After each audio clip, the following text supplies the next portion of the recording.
Good morning students. बच्चे, आज हिंदी में हम एक नया पाठ शुरू करने जा रहे हैं। पाठ नंबर 7 जो आपकी हिंदी की बुक में पेज नंबर 54 के ऊपर दिया गया है। इससे पहले हमसे सब कहते जो कहानी थी वो हमने की थी, ठीक है। उसकी बुक एक्सरसाइज, उसके कठिन शब्द जो थे, सब कुछ मैंने आपको प्रीवियस वीडियोस में कवर करवा दिया है। और उसके बाद ये एक नई कहानी है, पेज नंबर 54 के ऊपर है, ठीक है। इसका नाम है टिप टिपवा। और यहाँ पे ऊपर कॉर्नर में आप देख सकते हो कि यहाँ पे लिखा गया है उत्तर प्रदेश की लोक कथा। तो ये यूपी की एक लोक कथा है, उत्तर प्रदेश एक जगह का नाम है, ठीक है। तो उसमें जो बोलने की लैंग्वेज है, मतलब जो हिंदी भाषा है वो है तो हिंदी ही, लेकिन उसका जो स्लैंग है वो थोड़ा डिफरेंट है हमारी वाली हिंदी से। तो आपने सुना भी होगा शायद, काफ़ी जो उत्तर प्रदेश या बिहार के लोग होते हैं उनकी भाषा आपने सुनी भी होगी, तो मे बी आपको पता भी हो कि वो किस तरह से बोलते हैं। तो जब हम इस चैप्टर को पढ़ेंगे उसमें कुछ ऐसी लाइंस, उसमें कुछ ऐसे शब्द आएंगे जो नॉर्मल हिंदी में से नहीं हैं। हिंदी को थोड़ा मोल्ड करके, उसके स्लैंग को, उसके एक्सेंट को थोड़ा सा मॉडिफाई करके बोले गए हैं, ठीक है। जैसे कि हमें पता है कि जो भी हर क्षेत्र होता है, कोई भी रीजन होता है, तो उसकी अपनी अपनी भाषा होती है, ठीक है। जैसे पंजाब में लोग अलग तरह से बोलते हैं, हरियाणा में अलग तरह से बोलते हैं, अमेरिका में अलग बोलते हैं, यूपी में अलग बोलते हैं, ठीक है। उसी तरह से ये उत्तर प्रदेश की एक लोक कथा है, इसीलिए यहाँ पे इन्होंने मेंशन किया है, क्योंकि इनमें जो वर्ड्स आएंगे वो थोड़े अलग होंगे, ठीक है। So let us start. एक थी बुढ़िया, उसका एक पोता था। पोता रोज़ रात में सोने से पहले दादी से कहानी सुनता। तो एक बूढ़ी अम्मा थी, ठीक है। इसमें एक बुढ़िया है, दादी है, और उसका एक पोता है। रोज़ रात को सोने से पहले, जैसे आप सभी बच्चे भी अपने मम्मी पापा से, दादा दादी से, नाना नानी से कहानी सुनते होंगे, या कभी आपने सुनी होगी तो आपको पता होगा। इसी तरह से जो ये बच्चा है रोज़ रात को सोने से पहले अपनी दादी से कहानी सुनता है। दादी रोज़ उसे तरह तरह की कहानियाँ जो हैं वो सुनाती हैं। एक दिन मूसलाधार बारिश हुई। मूसलाधार का मतलब होता है बिना रुके। बहुत जो तेज़ बारिश होती है, बिना रुके, बहुत तेज़ लगातार बारिश होती है, उसे हम मूसलाधार बारिश बोलते हैं। ऐसी बारिश पहले कभी नहीं हुई थी। सारा गांव बारिश से परेशान था।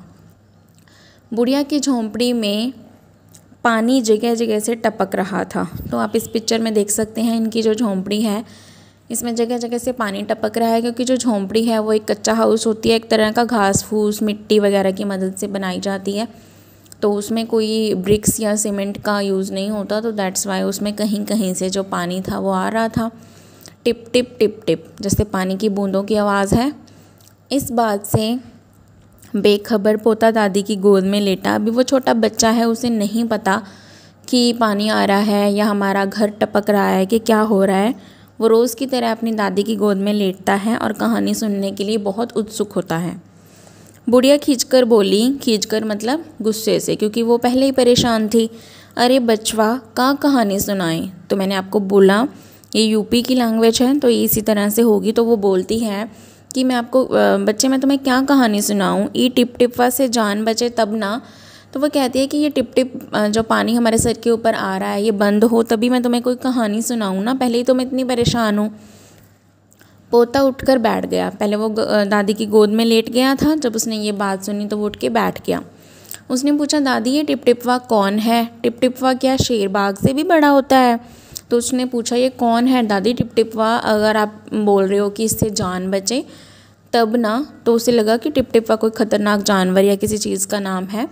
दादी छत से टपकते हुए पानी की तरफ देखकर बोली, हाँ बचवा, ना शेरवा के डर, ना बगवा के डर, डरते डर टिप टिपवा के डर।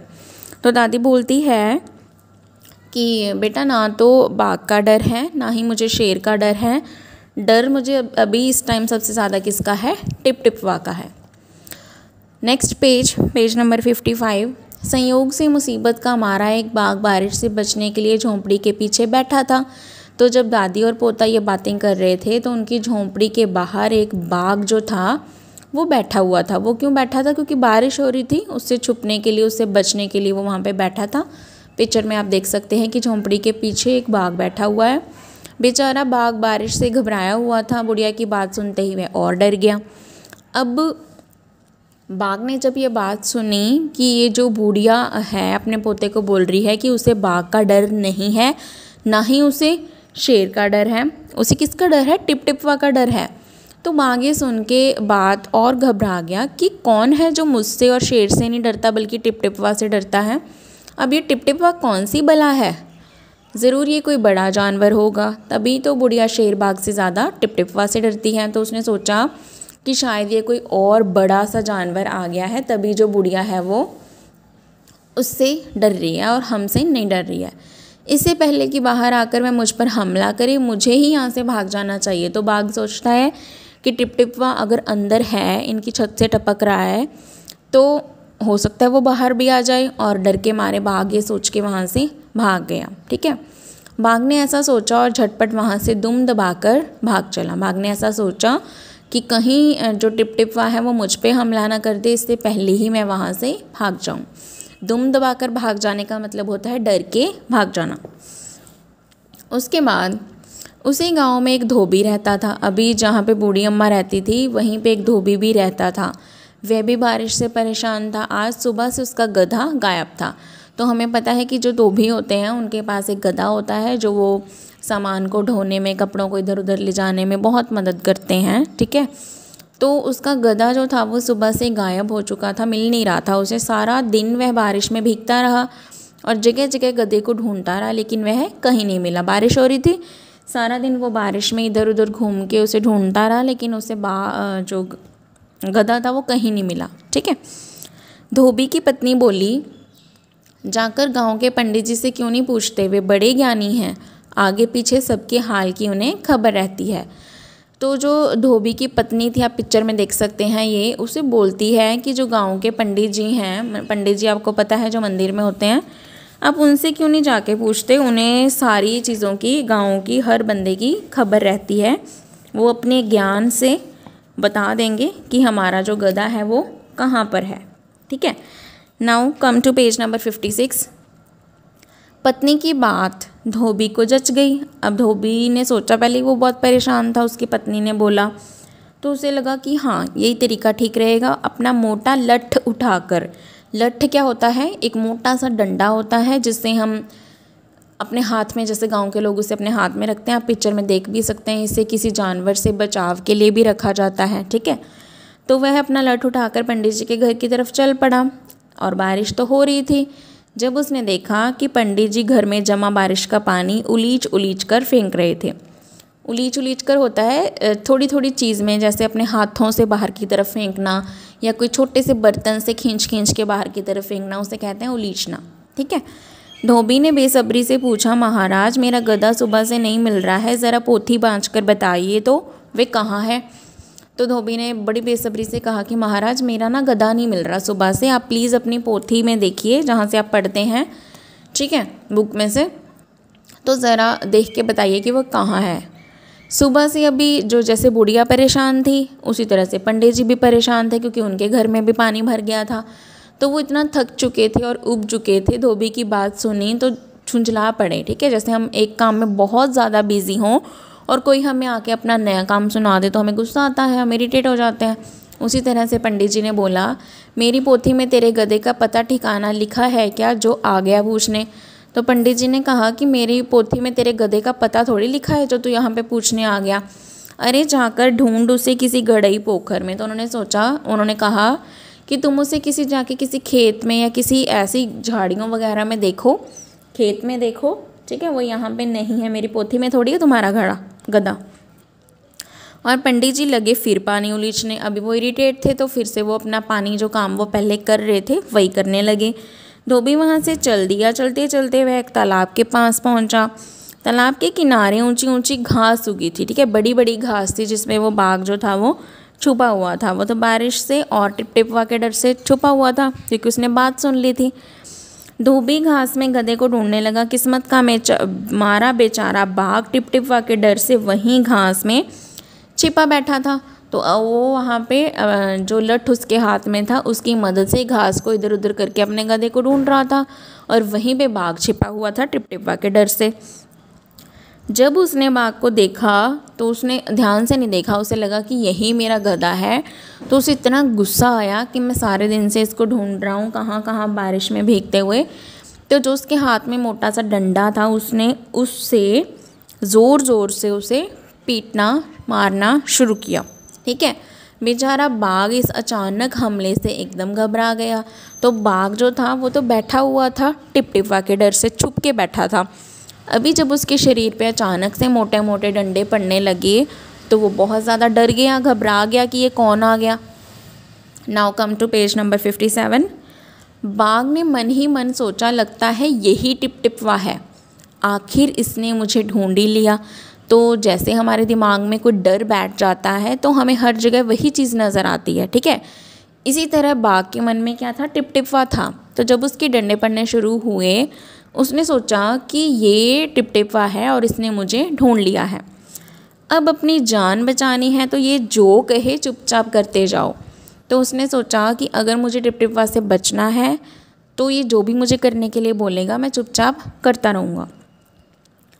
तो धोबी बोलता है, आज तूने बहुत परेशान किया है, मार मार कर मैं तेरा कचूमर निकाल दूँगा। ठीक है, तो वो गुस्से से बाघ को बोलता है कि तूने आज मुझे बहुत परेशान किया है, मैंने सारा दिन तुझे बारिश में ढूंढा है, आज मैं तेरी इतनी पिटाई करूँगा कि तेरा मैं कचूमर बना दूँगा। ऐसा कहकर धोबी ने बाघ का कान पकड़ा और उसे खींचता हुआ घर की तरफ चल दिया। तो उसने उसके कान को ज़ोर से पकड़ा। ठीक है, गुस्से में तो वह पहले ही था, और उसे घर की तरफ ले जाने लगा। बाघ अभी डर रहा था, उसे लग रहा था कि ये टिपटिपवा है। तो बाघ ने कोई भी शैतानी नहीं की, कोई भी आवाज़ नहीं की, कोई भी चूं चपाड़ नहीं की, भीगी बिल्ली बना धोबी के पीछे पीछे चल दिया। अब वो तो पहले ही डरा हुआ था, उसे लग रहा था कि अगर मैं कुछ भी कहूँगा तो ये टिपटिपवा मुझे मार डालेगा। तो वो चुपचाप धोबी के पीछे पीछे चल दिया। घर पहुंचकर धोबी ने बाघ को खूंटे से बांध दिया और सो गया। खूंटा पता है क्या होता है? जिस लकड़ी को ज़मीन के अंदर गाड़ दिया जाता है, ठीक है, और थोड़ा ज़मीन के ऊपर रखा जाता है, उससे एक रस्सी बांध दी जाती है और अपने घर के जानवरों को, जैसे गाय है, भैंस है, बकरी है, कोई भी है, उसे हम उस खूंटे से बांध देते हैं, उसे बोलते हैं खूंटा। ठीक है, तो उसने क्या किया, जिस खूंटे से वो डेली गधे को बांधता था उसी खूंटे से उसने बाघ को एक रस्सी के साथ बांध दिया और अंदर जाके सो गया। सुबह जब गांव वालों ने धोबी के घर के बाहर खूंटे से एक बाघ को बंधे देखा तो उनकी आंखें खुली की खुली रह गई। अब हमें पता है कि जो लॉयन और टाइगर्स होते हैं वो कितने ज़्यादा खतरनाक होते हैं, हम सबको उनसे डर लगता है, दे आर वाइल्ड एनिमल्स, है ना। लेकिन अगर हम किसी के घर में ऐसे लॉयन को बंधे हुए देखें, डॉग के जैसे या टाइगर को, तो हम कितना डर जाएंगे। तो इसी तरह जब सुबह आते जाते गांव वालों ने देखा कि धोबी ने अपने घर के बाहर बाघ को बांध के रखा है तो वो सारे बहुत ज़्यादा डर गए, बहुत ज़्यादा हैरान हो गए और उनकी आंखें खुली की खुली रह गई, मतलब कि हैरानी से वो एकदम अचंभित हो गए। ठीक है, तो ये एक मज़ेदार कहानी थी टिपटिपवा, जिसका नाम है। तो टिपटिपवा बेसिकली बारिश की बूंदों को कहा गया है, लेकिन उससे पहले वो दादी का पोता डर जाता है, फिर बाघ डर जाता है, फिर लोग डर जाते हैं। ठीक है, तो ये एक बहुत अच्छी कहानी है, आई होप आपको अच्छी लगी होगी। अभी इसमें आज का क्या काम करना है, मैं आपको कुछ वर्ड्स जो है वो रेड कलर से अंडरलाइन करके दूंगी, रेखांकित करूंगी, और आपने वो जो वर्ड होंगे वो कठिन शब्द होंगे हमारे पाठ नंबर 7 टिपटिपवा के, तो आपने उसे सुंदर लिखाई में अपनी नोटबुक में लिखना है और उन सारे वर्ड्स की प्रैक्टिस अच्छे से करनी है ताकि उनमें जितनी भी मात्राएं यूज़ हो रही हैं वो सारी आपको आ जाएं और जितने भी कठिन शब्द इस चैप्टर में हैं वो भी आप इजीली लिख सको। So this is all about today's class work. Thank you and have a good day to all of you.